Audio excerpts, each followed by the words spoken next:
नमस्कार दोस्तों, स्वागत है आप सभी का फिर से आपके अपने ही यूट्यूब चैनल सक्सेस मंत्रा बाय दीपक राय में। दोस्तों यूपीडब्ल्यूएससी लेखपाल को लेकर देखिए हम आप लोगों को वीडियोस देते आ रहे हैं और इस वक्त कुछ रेगुलर वीडियोस आपको हम प्रोवाइड नहीं कर पा रहे। आगे आने वाले दिनों में आपको रेगुलर वीडियो मिलेगी, कुछ पर्सनल इशू की वजह से यहाँ पर देखिए है। तो आज का टेस्ट देखिए हम सब्जेक्ट वाइज देख रहे हैं। ज्योग्राफी का पहला वीडियो मैंने आप लोग को भारत के भूगोल से दिया था।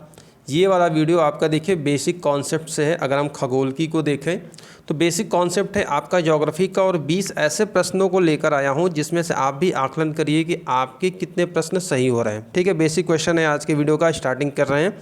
देखिए, सूर्य से पृथ्वी की अधिकतम दूरी कब होती है? तो दोस्तों सूर्य से जो पृथ्वी की अधिकतम दूरी को कहा जाता है अपसौर, निकटतम दूरी को कहा जाता है उपसौर। तो अपसौर आपका 4 जुलाई को होता है और यही आपका निकटतम दूरी जब पूछे तो ये आपका होगा 3 जनवरी। कब होगा भाई?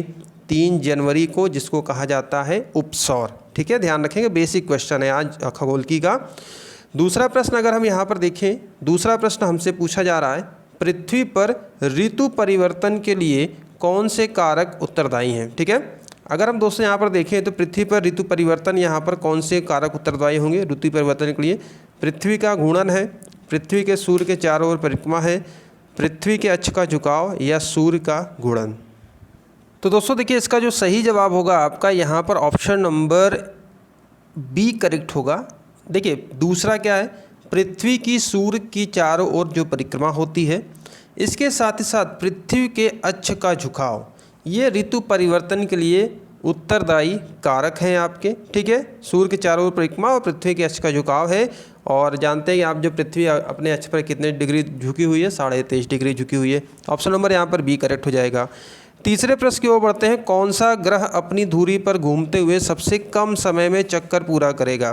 तो देखिए ग्रहों से भी बहुत सारे इंपॉर्टेंट प्रश्न आपके बनेंगे और यहाँ पर आपका देखिए अगर मैं कहूँ तो कौन सा ग्रह अपनी धुरी पर घूमते हुए सबसे कम समय में चक्कर लगाएगा, तो दोस्तों यहाँ पर क्या है? यह बृहस्पति है, जो कि 10 घंटा 14 मिनट लेता है। ठीक है, तो सूर्य के अनुसार बढ़ते हुए ग्रहों का क्रम, सूर्य के अनुसार दूरी का क्रम, कौन से ग्रह पार्थिव ग्रह हैं, कौन से ग्रह आप कह सकते हैं कि बाह्य ग्रह हैं। ठीक है, किस ग्रह के उपग्रह क्या है? तो बेसिक क्वेश्चन है, ये सारे क्वेश्चन आपको यहाँ पर रिवीजन होगा और इसके बाद हम आप लोग को सभी इंपॉर्टेंट प्रश्नों की प्रैक्टिस कराते रहेंगे।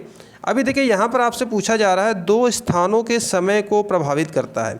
ठीक है, 2 स्थानों के समय को दोस्तों अगर हम यहाँ पर देखें तो कौन है जो प्रभावित करे? अगर हम ग्लोब पर देखें तो ये आप जानते हैं कि विषुवत रेखा है, ये कर्क है, ये मकर है। ठीक है, अक्षांश रेखाओं की बात करें या हम देशांतर रेखाओं की बात करें, ठीक है, आप कॉन्सेप्ट जो पूछे, तो देखिए 2 स्थानों के समय को जो प्रभावित करती हैं वह दोस्तों ये देशांतर रेखाएं ही प्रभावित करती हैं। ठीक है, स्थानों के समय को कौन प्रभावित करता है?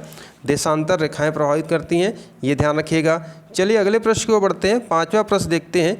वे कौन से ग्रह हैं जिनके चारों ओर परिक्रमा करने वाले उपग्रह नहीं है? यानी ऐसे कौन से 2 ग्रह हैं जिनके उपग्रह नहीं है? तो दोस्तों आपके बुध और शुक्र ऐसे 2 ग्रह हैं जिनके उपग्रह नहीं है। ठीक है, ध्यान रखेंगे, बुध और शुक्र। अगले प्रश्न की ओर बढ़ते हैं।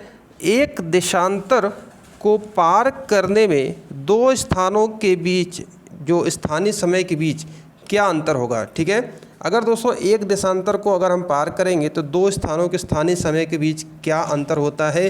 तो दोस्तों वह होगा 4 मिनट। ठीक है, 1 डिग्री देशांतर बराबर आपका होता है 4 मिनट। ठीक है, यही आपका कैलकुलेशन होता है, इस प्रकार से इसको कैलकुलेट करते हैं। चलिए आगे बढ़ते हैं, अगला प्रश्न देखते हैं। समस्त पृथ्वी पर से 2 तारीखें जब रात और दिन समान अवधि की होती हैं। ठीक है, तो दोस्तों समस्त पृथ्वी पर अगर हम बात करें तो रात और दिन किस अवधि पर होते हैं तो उसको कहते क्या हैं? ठीक है, यहाँ पर उसको कहेंगे क्या? इक्विनॉक्स, ओरोरस, आइसोबार्स या इक्वेटोस्मलस। ठीक है, तो यहाँ पर अगर दोस्तों हम देखें तो हमारा यहाँ पर क्या सही जवाब बन जाएगा? ऑप्शन नंबर यहाँ पर क्या हो जाएगा? ऑप्शन नंबर, तो ऑप्शन नंबर यहाँ पर दोस्तों क्या हो जाएगा? इक्विनॉक्स उसे कहते हैं। ठीक है, क्या कहते हैं? इक्विनॉक्स, जो कि आपका 21 मार्च, ठीक है, 21 मार्च और 23 सितंबर, ये 2 ऐसी तारीखें हैं जब दिन और रात की अवधि क्या होती है भाई, समान होती है। ठीक है, तो बेसिक कॉन्सेप्ट है, समझते चलिए आगे। और भी इंपॉर्टेंट प्रश्नों को हम यहाँ पर कराते चलेंगे। यहाँ पर आपसे पूछा जा रहा है पृथ्वी का जुड़वा ग्रह कौन सा है। पृथ्वी का जुड़वा ग्रह, पृथ्वी की भगनी ग्रह या प्रेशर कुकर ग्रह भी किसे कहते हैं, चमकीला तारा भी कहते हैं। तो इस प्रकार से अगर देखें दोस्तों, तो यहाँ पर कौन सा सही जवाब है, शुक्र ग्रह है। ध्यान रखिएगा, बहुत सारे प्रश्न यहाँ से हमेशा क्वेश्चन उठते हैं आपके एग्जाम में ज्योग्राफी के सेक्शन से। किस ग्रह के चारों ओर स्पष्ट वलय होते हैं, ऐसा कौन सा ग्रह है जिसके चारों ओर छल्ले हैं, वलयाकार है। तो ये ग्रह दोस्तों आपका कौन सा है, शनि ग्रह है। ध्यान रखेंगे, शनि ग्रह है। अगले प्रश्न को बढ़ते हैं, 10वां प्रश्न देखते हैं, पार्थिव ग्रह कौन कौन से हैं। ठीक है, तो दोस्तों जो पार्थिव ग्रह हैं, सूर्य के अनुसार अगर हम यहाँ पर देखें तो सूर्य के अनुसार दूरी के क्रम में तो बुध, शुक्र, पृथ्वी, मंगल, बृहस्पति, शनि, अरुण, वरुण। ठीक है, ये है। तो बुध, शुक्र, पृथ्वी, मंगल, जो ये 4 ग्रह हैं, बुध, शुक्र, पृथ्वी, मंगल, इनको पार्थिव ग्रह या आंतरिक ग्रह कहते हैं। इसके बाद जो रेस्ट ऑफ ग्रह हैं, ठीक है, बृहस्पति, शनि, अरुण, उनको वाह्य ग्रह कहते हैं। तो यहाँ पर आपका ऑप्शन नंबर क्या हो जाएगा, ऑप्शन नंबर यहाँ पर बी करेक्ट हो जाएगा। अगले प्रश्न की ओर बढ़ते हैं, हरा प्रकाश छोड़ने वाला ग्रह कौन सा है, या इसको कहते हैं कि हरा ग्रह किसे कहते हैं। ठीक है, तो दोस्तों हरा ग्रह कहते हैं यूरेनस को, यानी कि जो आपका अरुण हिंदी में आएगा यूरेनस को, क्योंकि यहाँ पर क्या है, मीथेन की अधिकता के कारण यह ग्रह हरा दिखाई देता है, इसलिए इसको यूरेनस ग्रह कहते हैं। और लाल ग्रह किसे कहते हैं, मंगल कहते हैं, मंगल को कहते हैं। ठीक है, आगे बढ़ते हैं, अगला प्रश्न देखते हैं, पृथ्वी की अपनी कक्षा में गति है, पृथ्वी अपनी कक्षा में गति कैसे करती है, किस किस दिशा की ओर करती है, किस दिशा से किस दिशा की ओर करती है। यहाँ पर आप देखेंगे तो ये पश्चिम से पूर्व की ओर करती है। क्या करती है भाई, पश्चिम से पूर्व की ओर करती है। और आप देख सकते हैं कि ये बेसिक स्टार्टर क्वेश्चन है, अगर आपके ज्योग्राफी सेक्शन देखें तो ये सारे क्वेश्चन इंपॉर्टेंट और यहाँ से प्रश्न आते हैं। और आगे भी इसी प्रकार से टॉपिक वाइज आपको सारे क्वेश्चन जो भी इंपॉर्टेंट है हर सेक्शन से हम आपको कवर कराते रहेंगे, और आगे रेगुलर वीडियोस भी आप लोग को मिलती रहेगी। टाइटन किस ग्रह का उपग्रह है, तो दोस्तों यहाँ पर टाइटन देखें तो आपके ग्रहों के उपग्रह से भी प्रश्न यहाँ बनेंगे, और टाइटन आपका शनि का उपग्रह है। ठीक है, अगर हम यहाँ पर मंगल की बात करें तो फेबोस और डिमोस आपके हो गए, बृहस्पति का गैनीमेड हो गया। तो इस प्रकार से यहाँ पर प्रश्न आपसे एग्जाम में पूछे जाएंगे। आगे बढ़ते हैं, अगला प्रश्न यहाँ पर देखते हैं। देखिए, एक जहाज, ठीक है, जब एक जहाज दिनांक रेखा, अंतर्राष्ट्रीय तिथि रेखा, जो कि आपका क्या है भाई 180 डिग्री देशांतर है।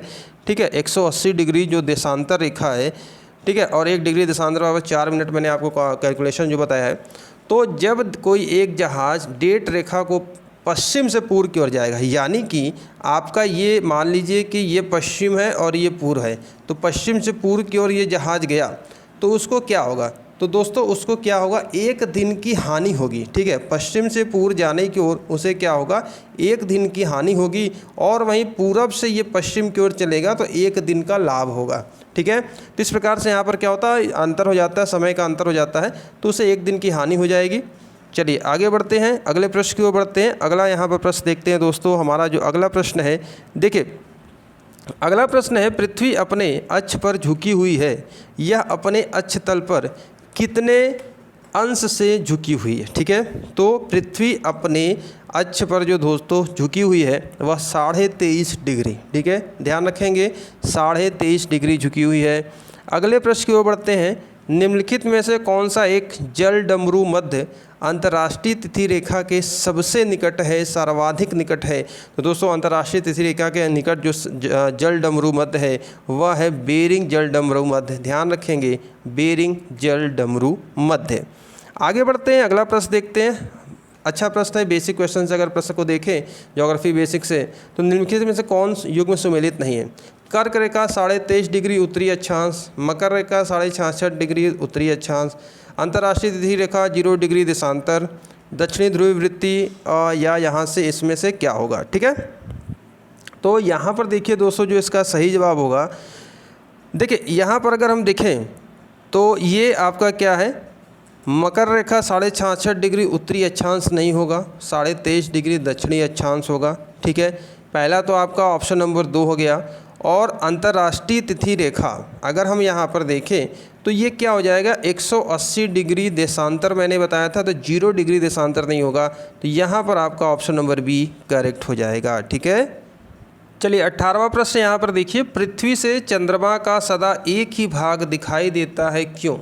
पृथ्वी से चंद्रमा का हमेशा आपको एक ही भाग उसका दिखाई देता है, ऐसा क्यों होता है, किस कारण से होता है? तो दोस्तों क्या होगा कि चंद्रमा को अपनी धुरी पर घूर्णन तथा पृथ्वी के चारों ओर परिक्रमा में एक समान समय लगता है, ठीक है। तो एक समय पर आपको क्या होता है, सदा उसका एक ही पार्ट आपको दिखाई पड़ता है। इसके पीछे यही रीज़न है आपका। 19वां प्रश्न देखते हैं, पृथ्वी से सितारों की दूरी को किस इकाई में नापते हैं? यहाँ से प्रश्न आपके बनेंगे, खासतौर से आपके वनडे एग्जाम ग्रुप सी लेखपाल की बात करें, इस प्रकार से क्वेश्चन एग्जाम में तो ऐसे प्रश्न हमेशा पूछे जाते हैं। तो पृथ्वी से सितारों की दूरी किस इकाई में नापते हैं भाई? ये प्रकाश वर्ष में नापते हैं, ठीक है। ऑप्शन नंबर ए करेक्ट है। अगले प्रश्न की ओर बढ़ते हैं, आखिरी प्रश्न देखिए, सौर पृष्ठ पर लगभग कितना तापमान होता है? सौर पृष्ठ की बात करें तो इसका दोस्तों जो तापमान यहाँ पर देखेंगे तो 6000 डिग्री सेल्सियस। तो दोस्तों ये था टॉप 20, और यहाँ पर आपने देखा कि आपके बेसिक्स कितने रिवीजन हो रहे हैं, और इसी तरीके से आगे भी टॉपिक वाइज आपको हर टॉपिक में वीडियोज़ मिलती रहेंगी, और आगे हम कोशिश करेंगे आपको डेली कंटिन्यूस वीडियो प्रोवाइड कराए थे। तो मैक्सिमम सब वीडियो को लाइक शेयर करिए। इसकी अगर आपको PDF चाहिए तो आप हमारे टेलीग्राम ग्रुप और टेलीग्राम चैनल दोनों पर ज्वाइन हो सकते हैं, वहाँ पर हम आपको लिंक शेयर कर दिया करेंगे, और इसका लिंक आपको डिस्क्रिप्शन बॉक्स में मिल जाएगा। तो उम्मीद करते हैं क्वेश्चन काफ़ी अच्छे, रिवीजन भी आपका अच्छे से होगा, पढ़ते रहिए, और जैसे सारी स्थितियाँ सामान्य होंगी तो आपकी वैकेंसीज़ भी आएगी और सब कुछ पहले जैसा अच्छा हो जाएगा। तो उम्मीद करते हैं कि आप लोग सभी लोग स्वस्थ होंगे, घर में रह के पढ़ाइयाँ अच्छी कर रहे होंगे, और पढ़ते रहिए। मेहनत का फल हमेशा अच्छा होता है, ठीक है, मीठा होता है। तो मेहनत आपकी बेकार नहीं जाएगी, बस आपको जी जान लगाकर कॉन्टीन्यूटी बनाए रखनी है पढ़ाई में, ठीक है। तो चलिए आगे बढ़ते हैं और मिलते हैं नेक्स्ट वीडियो में, ठीक है। इस वीडियो में बस इतना ही, मिलते हैं नेक्स्ट वीडियो में। Thank you very much.